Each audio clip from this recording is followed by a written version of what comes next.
நல்லவை கேட்போம் நமது சேனலில் இன்றைய தினம் கோவிந்த திருநாமத்தின் மகிமையை கேட்போம். ஸ்ரீ வேதவியாசருடைய சிஷ்யர் சுமந்து,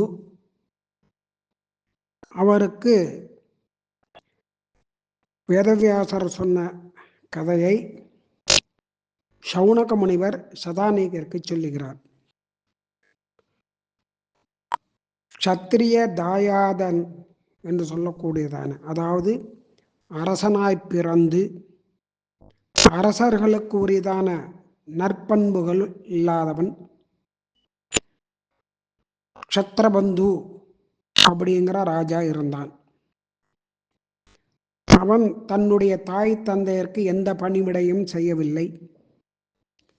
துராச்சாரன், நம்பிக்கை துரோகி, தெய்வம், குரு, அந்தணர்கள் இப்படி எல்லோரையும் வெறுக்கக்கூடியவனாக இருந்தான். அதனால் அவனுடைய உற்றார் உறவினர்கள் அவனை விரட்டி அடித்தார்கள். புரா கில துராச்சாரோ துர்புத்தி ரஜிதேந்திரியா சத்ரபந்துரபூத் பாபஹ பரமார்வ கட்டகஹ.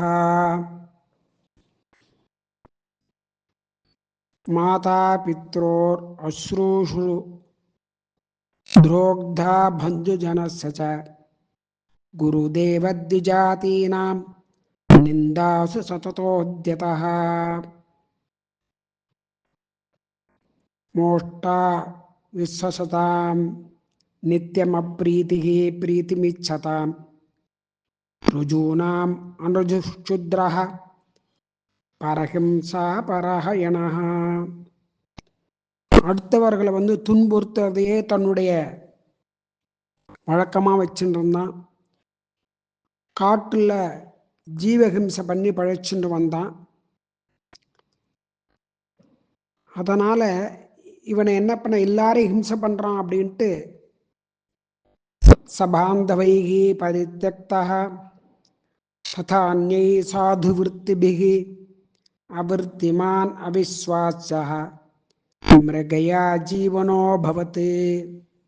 எல்லாரும் அவனை விரட்டி அடிச்சுட்டா, ஊரை விட்டு அனுப்பிச்சுட்டா. வெளியில் மேலே காட்டுக்கு போனான். அங்கே ஜீவஹிம்சை பண்ணி பழைக்க ஆரம்பித்தான். ஒரு நாள் ஒரு வெயில் காலத்தில் ஒரு முனிவர் அங்கே வந்தார். அகன்யகனி சக்ராங்கான் ஏனகாதீன்ஸ்ததா மிருகான் ஹத்வா ஆத்ம போஷணம் சக்ரி வியாதவிருத்திரதோதமஹா. காட்டில் போய் என்ன, ராஜாவாக இருந்தவன் காட்டுக்கு போயிட்டா, அங்கே போய் என்ன பண்ணுறது அப்படின்னு கேட்டால், இந்த அங்கே வரக்கூடியதான மான் முதலான மிருகங்கள் எல்லாம் வேட்டையாடி தன்னுடைய பழப்ப ஒரு வேடன் போல அங்கே வாழ்ந்து வந்தான், பழப்ப நடத்தினான். ஏதையா தஸ்ய துஷ்டஸ்ய குருத்யா பாபச்சேதசஹ ஜகாமசு மகான் காலா குர்வதோ தார போஷணம். அதனால் அவனுடைய குடும்ப ரட்சணம் பண்ணணும் அப்படிங்கிறதுக்காக இப்படி வேட்டையாடி தன்னுடைய காலத்தை கழிச்சுன்னு வந்தான். அந்த சமயத்தில் ஒரு நாள் ஒரு முனிவர் அந்த பக்கமாக வந்தார். ஏகதாது முனிஸ்தேன நிதாதே நிஜனேவனே நிதாகே நிஜனேவனே மிருகயாம் அடதா திருட்டோ வர்த்மன பிரத்யுச்சிதபதி.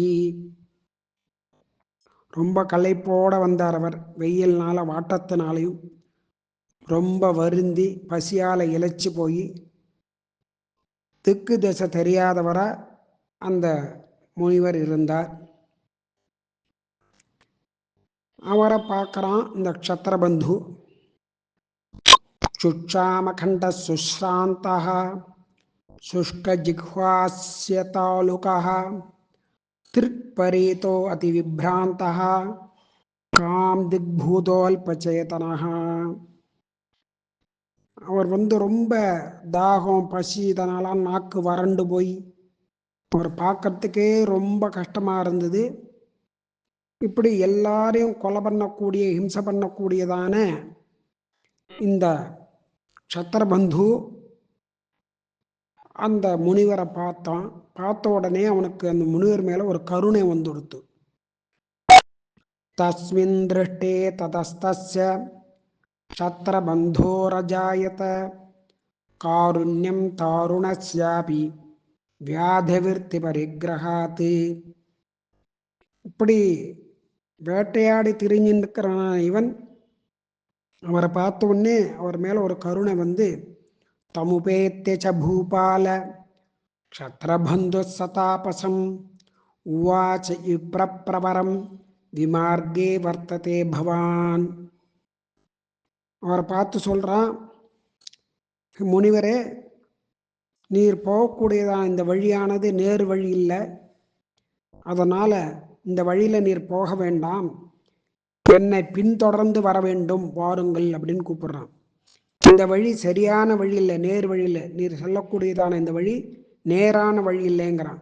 நைஷ பந்தா த்விஜஸ்ரேஷ்ட விபுனோயம் மகாடவிகி. இது பெரிய காடு, அதில் இந்த வழியில் நீங்கள் போக வேண்டாம். மாம் அன்வேகித் வரயா யுக்தோ மா விபத்தியம் சமேஷ்யசி. அதனால் நீர் அந்த வழியில் போனீங்கன்னா ஏதாவது விபத்து ஆபத்தில் மாட்டிப்பீர். அதனால் என்னை பின்தொடர்ந்து வாரும், என்னுடைய வழியில் வாரும்னு அழிச்சுன்னு போகிறான். உடனே அந்த முனிவரும் அந்த க்ஷத்ரபந்துவை பின்தொடர்ந்து வரார். கொஞ்ச தூரம் போன உடனே ஒரு அழகான ஒரு நீர்நிலை வருது, ஒரு தாமரை தடாகம் ஒன்று வருது. அந்த குளத்தை பார்க்குறார்.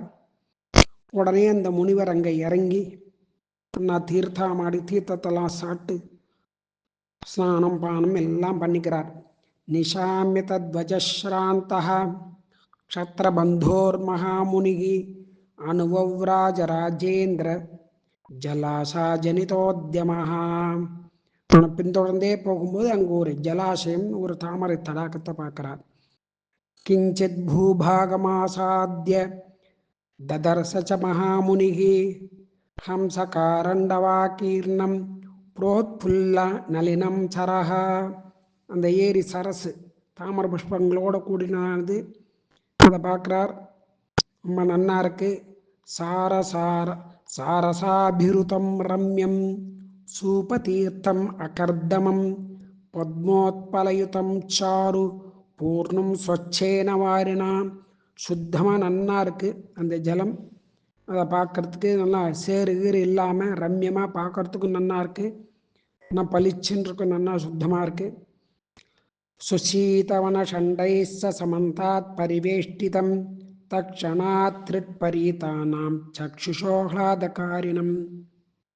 அது கண்ணால் பார்த்து இது பண்ணும்போதே அது என்ன மனசுக்கு சந்தோஷத்தை கொடுக்கறது.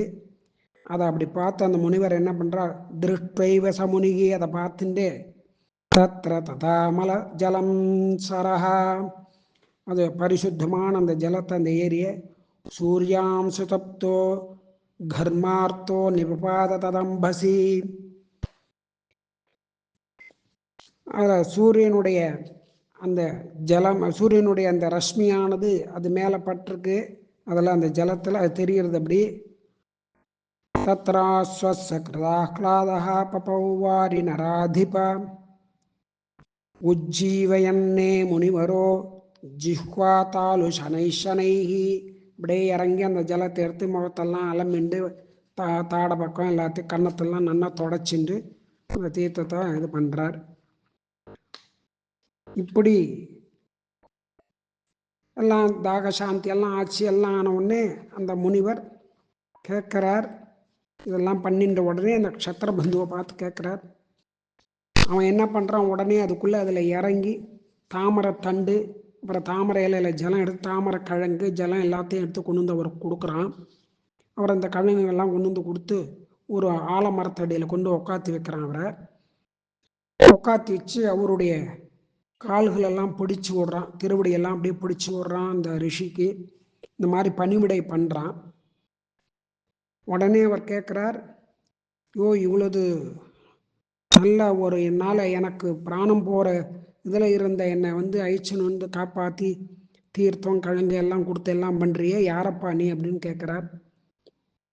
விப்ரஷ்ட மார்கோ மூடோகம் சுத்பிபாசாஸ்ரமாதுரः திராதஸ்த்வயா மகாபாக கஸ்துவம் அத்திர வனே ஜனே.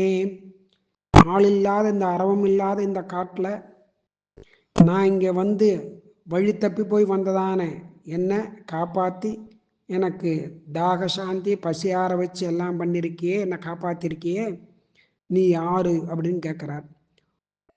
சுத்பிபாசாஸ்ரமார்த்தஸ்ய யஸ்திராணம் விபினேவனே கரோதி புருஷவ்யாக்ர தஸ்ய லோகா மதுச்சுதா.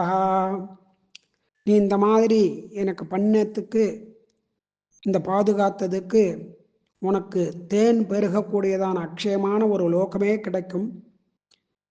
நீ யாரோ ரொம்ப பிரख्याதமானவருடைய வம்சத்தில் பிறந்திருக்கணும், நீ யார் சொல்லு அப்படின்னு கேட்குறார். அதுக்கு சத்ரபந்து தான் யாருங்கிறத சொல்ல போகிறான். அதை நாளைக்கு கேட்போம்.